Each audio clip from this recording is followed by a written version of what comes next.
Sabe quando você recebeu aquela resposta no processo seletivo dizendo que você não tinha o perfil da vaga? Eu sei que com certeza você deve ter sentido aquela frustração e é normal, mas para que isso não aconteça no futuro, eu vou explicar para você como que você faz para entender qual que é o perfil da vaga, para você se aplicar corretamente e aumentar as suas chances de conseguir o seu tão esperado sim.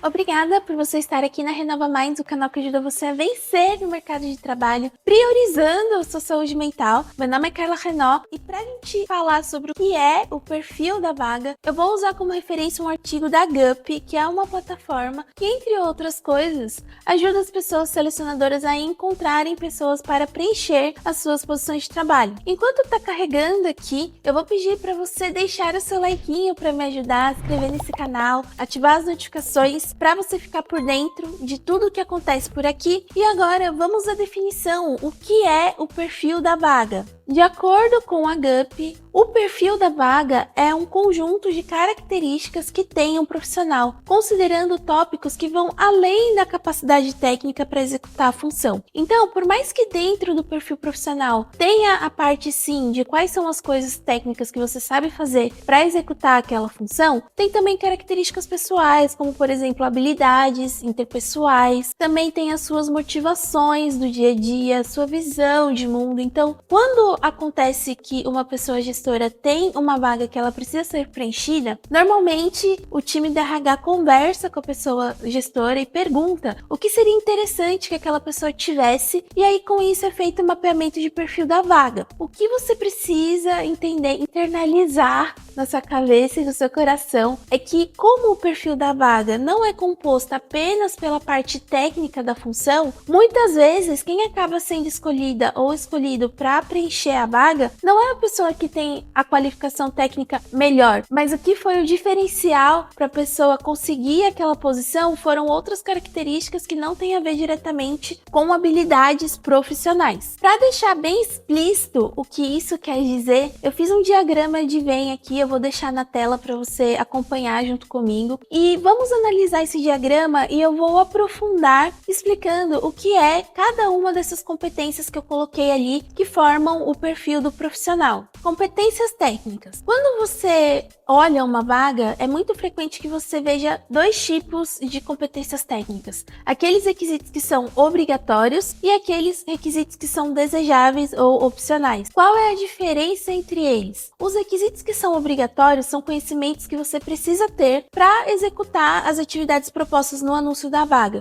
Normalmente são requisitos que não são negociáveis e que você realmente precisa ter, porque senão você não vai conseguir trabalhar ali. Porém, você não precisa ter 100% dos requisitos obrigatórios para poder se aplicar a uma vaga. Se você tem a partir de uns 60%, eu entendo que você já pode considerar essa candidatura. Por quê? À medida que você não tem todos os requisitos que são obrigatórios, muito provavelmente você tem outras habilidades que vão compensar aqueles conhecimentos técnicos que você ainda não tem. E como tratam-se de conhecimentos técnicos, são coisas que você pode aprender sim em um curto espaço de tempo. Então, lembra sempre, você viu uma vaga, por exemplo, tem 10 requisitos obrigatórios. Se você tem 6, 7 que você já sabe fazer, pode fazer a sua candidatura. Se por um acaso você tem menos de 6, eu já não recomendo que você faça essa candidatura, porque aí vai ter muitas chances de você não ter o mínimo necessário para você conseguir trabalhar ali naquela vaga de interesse. Priorize a sua saúde mental para evitar a frustração. Procure se candidatar somente para vagas que você tenha as competências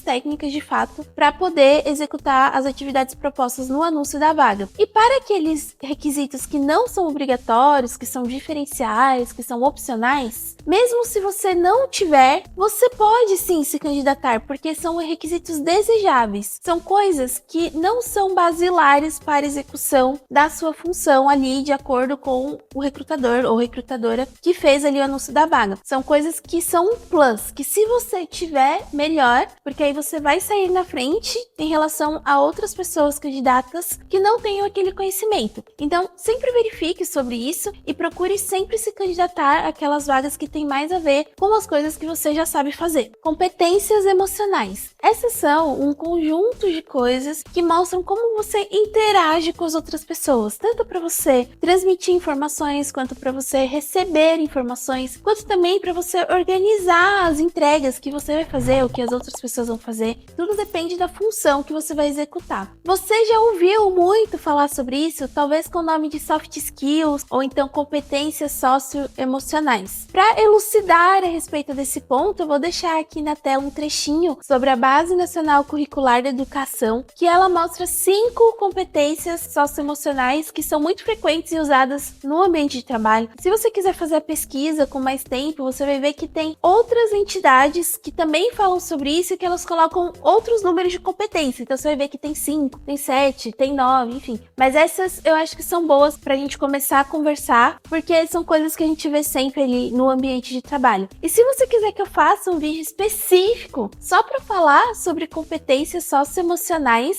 deixa aí no seu comentário. Renova minhas emoções, renova! E aí eu vou saber que faz sentido eu fazer um vídeo, porque realmente não dá pra falar tudo aqui, porque senão o vídeo ia ficar gigantesco. Para avaliar quais são essas competências que cada profissional tem, as empresas podem utilizar os seguintes recursos: testes ou questionários individuais. Então, sabe aqueles testes que você já preencheu na Gup ou então em outras plataformas dizendo se essa palavra e essa palavra estivessem juntas, qual delas mostraria melhor quem você é? Ou então, entre coisa A e coisa B, qual que você prefere? Então, esse tipo de questionário. Também são utilizadas dinâmicas, aí podem ser dinâmicas em grupo mesmo, tanto pela internet quanto também presencial, como lá os links, as técnicas, essas coisas assim. E outra forma são as entrevistas pessoais. Aí a entrevista é o que você faz ou com o gestor da área ou gestora da área, ou então com o time de RH. A grande verdade é que você consegue sim desenvolver habilidades socioemocionais ao longo do tempo, mas o que eu sempre reforço aqui é que o mais importante é você ser verdadeira ou ser verdadeiro nas suas respostas, para que você não tenha um problema com o chamado fit cultural. O fit cultural nada mais é do que o quanto que você combina com aquela empresa e também com a equipe que você vai trabalhar, considerando a vaga em questão.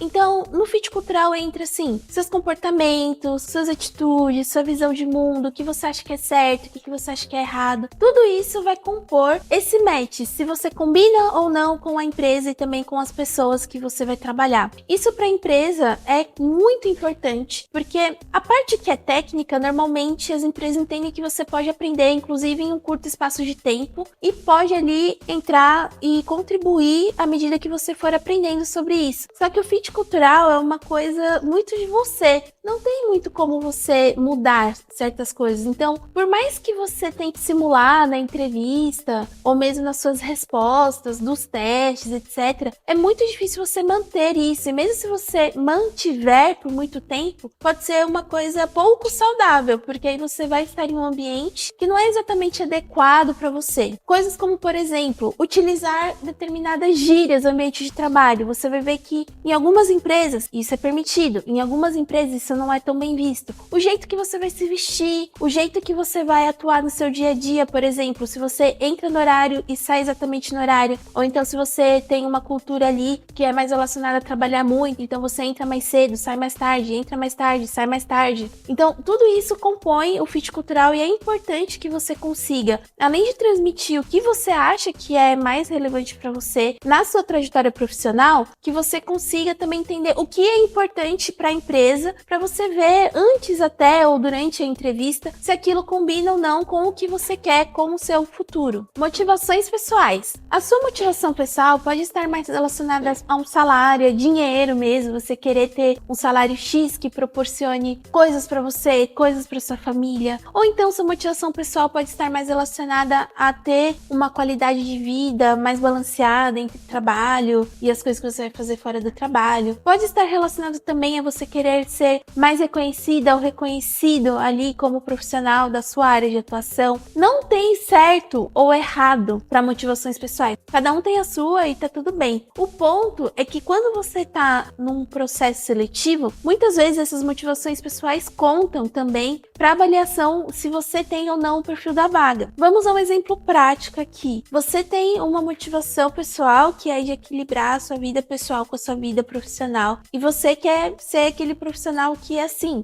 entre as 9 sai às 19, beijos, não me liga, tô sem crédito. Dependendo do tipo de empresa que você for se candidatar, esse comportamento pode ser visto como falta de comprometimento com a empresa. Ah, mas não tá dentro da CLT. Gente, sim, mas só que tem coisas que são implícitas e que não são ditas, entende? Abertamente. Não. Apenas a pessoa selecionadora vai entender assim, essa pessoa não tem o perfil da vaga. Porque aqui na empresa a gente precisa de pessoas que, enfim, estejam dispostas a fazer hora extra, porque aqui tem muito trabalho para fazer. Isso é um exemplo, tá? Mas tem outras empresas, por outro lado, que não vem problema nenhum em você ter esse comportamento, de você entrar às 9, sair às 19 e beijo, não me liga, tô sem crédito. Tudo isso são coisas que você precisa avaliar e que a empresa vai avaliar para determinar se você tem ou não o perfil da vaga. Desses 4 tópicos que eu comentei com você, normalmente os que deixam você mais fora do perfil da vaga são a respeito de competências socioemocionais, competências emocionais, soft skills e também o fit cultural. Porque como eu falei, isso são coisas que têm muito mais a ver com você, são intrínsecas e que se você não tem e a empresa faz uma avaliação errada a respeito disso, ela pode prejudicar até as pessoas que já trabalham ali naquela equipe. Então, normalmente, essas são as 2 coisas mais hard, assim, que deixam você fora do perfil. E aí, eu peço para você fazer uma avaliação e pensar comigo uma coisa aqui. Pode ser que você não tenha o perfil para uma empresa específica, mas você tem o perfil para outra ou outras empresas. Então,